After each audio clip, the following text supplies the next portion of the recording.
Il barometro si abbassa, il cielo è sempre più grigio e le previsioni del tempo promettono nulla di buono. Alla Protezione Civile del Veneto sono pronti e illustrano la situazione che ci aspetta. Precipitazioni nevose a bassa quota e quindi questo potrebbe essere il vero, però si tratta di precipitazioni alquanto modeste e limitate.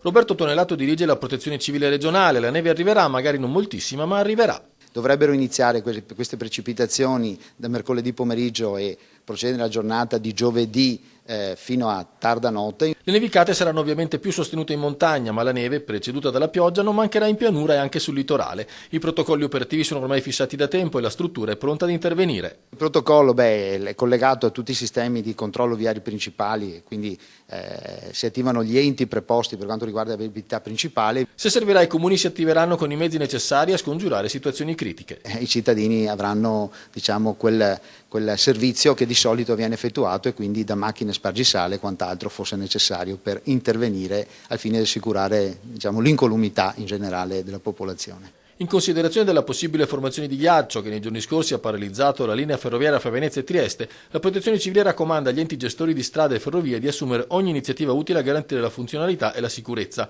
Fin da ora si possono comunque escludere problemi idrogeologici. Possiamo escludere criticità di tipo idraulico ed idrogeologico in questo momento.